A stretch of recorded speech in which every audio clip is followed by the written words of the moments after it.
ಓಂ ಶ್ರೀ ಪರಮಾತ್ಮನೇ ನಮಃ. ಕಣನಲ್ಲಿ ಅಂದ ಒಳಗಡೆ ಅವ್ರ ಹೊರಗಡೆ ವಿರಾಜಮಾನ ಇರುವ ನೆಲೆಸಿರುವ ಪರಮಪುರುಷ ಪರಮಾತ್ಮಗೂ ನಾನು ನಮಸ್ಕಾರ ಮಾಡ್ತಿದ್ದೇನೆ. ಬ್ರಹ್ಮಚಾರಿ ಅಂದರೆ ಯಾರು, ಏನು? ಸರ್ವಸಾಮಾನ್ಯ ಅಂದರೆ ಬ್ರಹ್ಮಚಾರಿ ಮನೆ ಯಾರು ಏನು ತಿಳ್ಕೊಳ್ತಾರೆ? ಯಾರಿಗೆ ವಿವಾಹ ಆಗಿಲ್ಲವೋ ಅವ್ರನ್ನ ನಾವು ಬ್ರಹ್ಮಚಾರಿ ಅಂತ ಸರ್ವಸಾಮಾನ್ಯದಿಂದ ತಿಳ್ಕೊಳ್ತಾರೆ. ಬ್ರಹ್ಮಚಾರಿ ಅಂದರೆ ವಿವಾಹ ಇದಲ್ಲ. ವಿವಾಹ ಆಗಾಯ್ತೋ ಆಗಿಲ್ವೋ, ಯಾರು ದೇವರನ್ನು ಹುಡುಕೋದಕ್ಕೆ ದೃಢ ನಿರ್ಣಯದಲ್ಲಿ ಮಾಡಿ ಹೋಗಿದ್ದಾನೋ, ನಾನು ಯಾರು, ನಾನು ಎಲ್ಲಿಂದ ಬಂದೆ, ನನ್ನ ಕಾರ್ಯ ಏನು, ನನ್ನ ಜನ್ಮ ಏತಕ್ಕಾಗೈತೆ, ನಿತ್ಯ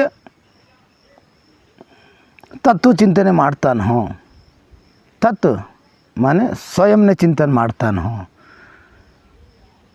ರಾತ್ರಿ ದಿನದಲ್ಲಿ ರಾತ್ರಿಯಲ್ಲಿ ಚಿಂತೆ ಮಾಡ್ತಾ ಇರ್ತಾನೋ, ಅವರು ದೇವರ ಹುಡುಕುವ ಯಾತ್ರೆಯಲ್ಲಿ, ಅವರು ಒಳಗಿನ ಯಾತ್ರೆಯಲ್ಲಿ ವಿಶೇಷ ರೂಪಸೆ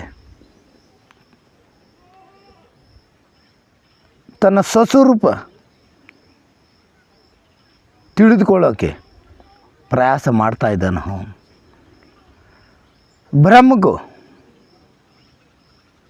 ಬ್ರಹ್ಮನ್ನ, ಸತ್ಯವನ್ನು, ಪರಮಾತ್ಮವನ್ನು, ಈಶ್ವರನ್ನು ಅನುಭವ ಮಾಡೋದಕ್ಕೆ ಯಾರು ಹೋಗುತ್ತಿದ್ದಾನೋ ಇವನನ್ನೇ ನಾವು ಬ್ರಹ್ಮಚಾರಿ ಅಂತ ಹೇಳ್ತೀವಿ. ಬ್ರಹ್ಮಚಾರಿ ಅಂದರೆ ಇದಲ್ಲ. ಯಾರಿಗೆ ವಿವಾಹ ಆಗಿಲ್ಲವೋ ಅವರು ಬ್ರಹ್ಮಚಾರಿ ಅಂತ ಹೇಳ್ತಾಯಿದ್ರು. ಇದಲ್ಲ. ಯಾರು ದೇವರನ್ನು ಹುಡುಕೋದಕ್ಕೆ ಹೋಗುತ್ತಿದ್ದಾನೋ, ಯಾರು ಈಶ್ವರನ್ನು ಹುಡುಕೋದಕ್ಕೆ ಹೋಗುತ್ತಿದ್ದಾನೋ, ಹುಡುಕೋದ ಮೇಲೆ ಬೇರೆ ಅಲ್ಲ, ನನ್ನ ಸ್ವಯಂನೇ ಅಂದರೆ ಯಾರು ಹುಡುಕೋದಕ್ಕೆ ಹೋಗ್ತಿದ್ದಾನೋ ಇವನೇ ಬ್ರಹ್ಮಚಾರಿ ಎಂದು ಹೇಳುತ್ತಿದ್ದೇವೆ. ಓಂ ಶ್ರೀ ಪರಮಾತ್ಮನೇ ನಮಃ.